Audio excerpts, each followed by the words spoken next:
సిద్దిపేట జిల్లా ఉస్నాబాద్లోని ప్రసిద్ధి శ్రీ రేణుకా ఎల్లమ్మ జాతర ఉత్సవాలు ఘనంగా ముగిశాయి.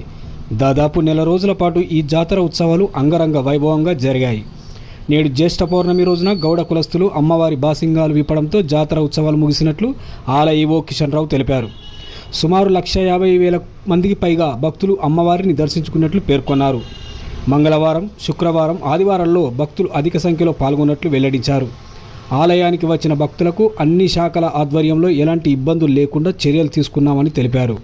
కేంద్ర మంత్రి ఎంపీ బండి సంజయ్ అమ్మవారికి 3 కిలోల వెండి తొడుగులు సమర్పించారని, స్థానిక మంత్రి పొన్నం ప్రభాకర్ తన తండ్రి జ్ఞాపకార్థం 35 లక్షల రూపాయలతో ఆలయ అభివృద్ధికి సహకరిస్తున్నట్లు తెలియజేశారు.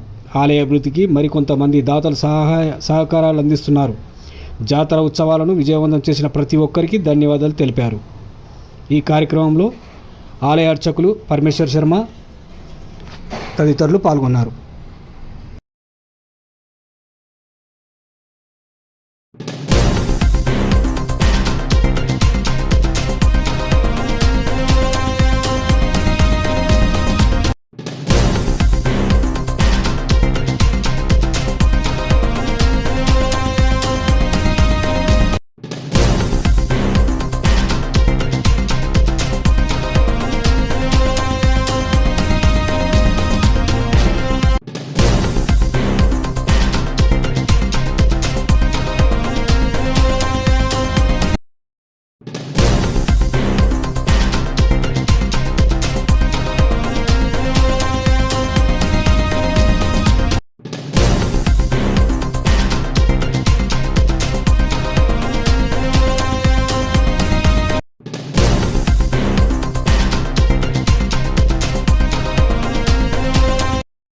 ధర్మశాఖ శ్రీ రేణుకా ఎల్లమ్మ దేవాలయం ఉస్నాబాద్ మండలం ఉస్నాబాద్ సిద్దిపేట జిల్లా నందు రేణుకా ఎల్లమ్మ బ్రహ్మోత్సవాలు గత నెల 23వ తారీఖు నాడు మే 23 నాడు ప్రారంభమై కళ్యాణంతో ప్రారంభమై ఈరోజు జూన్ 22వ తారీఖు పౌర్ణమి రోజున బాసింగాలు విప్పడంతో ఇట్టి కార్యక్రమం ముగిసింది. ఇట్టి కార్యక్రమంలో ప్రతి వారం మంగళవారం, శుక్రవారం, ఆదివారం భక్తులు అధిక సంఖ్యలో పాల్గొన్నారు. జాతర మంచి విజయవంతంగా నిర్వహించబడినది. ఈ జాతరలో మా దేవాలయ కమిటీ మరియు ఈ ఫౌండర్ సభ్యులు అందరూ సహకరించి జాతర నిర్వహించడానికి మంచి సహకరించారు. ఎలాంటి అవాంఛనీయ సంఘటనలు జరగకుండా ఏసీపీ గారి ఆధ్వర్యంలో మంచి బందోబస్తు ఏర్పాటు చేశారు. మరియు మా మంత్రివర్యులు ఉన్న ప్రభాకర్ గారి వారి సూచనల మేరకు అన్ని ఏర్పాట్లు చేశాము. మరియు మా డిప్యూటీ కమిషనర్ శ్రీకాంతరావు గారి సూచనల మేరకు వచ్చే భక్తులకు ఎలాంటి ఆటంకాలు కూడా అన్ని ఏర్పాట్లు చేశాము. మరి దేవాలయం నందు నిన్న మా బండి సంజయ్ గారి ఆధ్వర్యంలో వారి దేవాలయం నాకు 3 కిలోల వెండితో 2 చేతులు చేయించారు. మరియు జాయింట్ కలెక్టర్ శ్యామ్ సార్ ఒక బోర్వెల్ వేయించారు. మరియు మన స్థానిక మంత్రివర్యులు వాళ్ళ నాన్నగారి పేరు మీద ఒక 35 lakhs పెట్టి బ్యాంక్ కట్టాల నిర్మాణంకు వాళ్ళు ఒప్పుకున్నారు. ఈ జాతర కంప్లీట్ కాగానే స్టార్ట్ చేస్తున్నారు. మరియు మున్సిపల్ నుంచి కూడా ₹1 కోటి కాంపౌండ్ వాళ్ళకి శాంక్షన్ అయింది. అది కూడా ఒక 1 monthలో స్టార్ట్ అవుతుంది. మరియు ఈ జాతరలో అందరు సహకరించేందుకు అందరికీ పత్రికా మిత్రులకు మరియు మున్సిపల్ సిబ్బందికి అన్ని విభాగాల వారికి కృతజ్ఞత తెలియజేస్తున్నాము. ముఖ్యంగా మా ధర్మకర్తల మండలి మరియు ఫౌండర్ సభ్యులందరికీ కృతజ్ఞతలు. శ్రీ రేణుకా ఎల్లమ్మ దేవి నమః. శ్రీ రేణుకా ఎల్లమ్మ దేవాలయం ఉస్నాబాద్ టౌన్, సిద్దిపేట జిల్లా.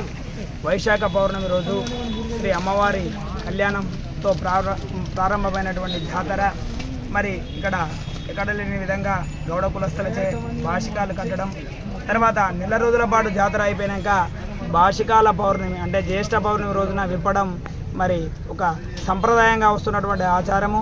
దానిలో భాగంగా ఈరోజు మరి గౌడ కులస్తులచే భాషికాలు విప్పడం జరిగింది. అదేవిధంగా నెల రోజుల పాటు ఆది, మంగళ, శుక్రవారాల్లో పెద్ద ఎత్తున సుమారు 150,000కు పైగా భక్తులు అమ్మవారిని దర్శించుకొని మొక్కులు చెల్లించుకోవడం జరిగింది. ముఖ్యంగా ఈ తెలంగాణలోనే మొట్టమొదటి దేవాలయంగా శ్రీ రేణుకా ఎల్లమ్మ దేవాలయాలలో మొట్టమొదటి దేవాలయంగా ప్రసిద్ధిగాంచింది అమ్మవారు. ముఖ్యంగా దుష్ట శక్తుల పాలన మహాకాళికగా కోరిన కోరికలు తీర్చే కొంగు బంగారం ఉస్నాబాద్ ఎల్లమ్మ అని పేరుగాంచింది. ముఖ్యంగా అమ్మవారికి ప్రతి ఒక్క ఇంటి నుండి కూడా ఒడిబియ్యం తీసుకొచ్చి చీరే సారే పెట్టి ఆ ఒడిబియ్యం పోయడం అనేది ఇక్కడ సాంప్రదాయంగా వస్తుంది. తర్వాత బోనాలు సమర్పించడం, తర్వాత బంధువులను, మిత్రులను అందరినీ కూడా పిలుచుకొని మరి ఇక్కడ పట్నం వేసి మరి పండుగగా చేసుకోవడం ఆచారంగా వస్తున్నది. ముఖ్యంగా సంతానం కోసమైతే ఎవరైతే అమ్మవారికి ముడుపు కడతారో తప్పకుండా సంతానం అందుతుంది.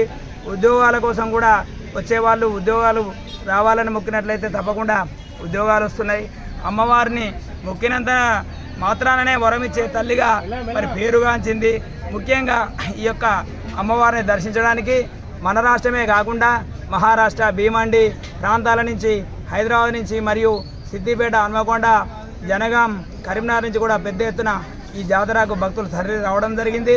మరి జాతర ఈ రోజుతో ముగిసినా కానీ మరి సంవత్సరం మొత్తం కూడా దేవాలయం తెరిచే ఉంటుంది. భక్తులు అమ్మవారిని దర్శించుకొని మొక్కుబడులు చెల్లించుకోవచ్చు.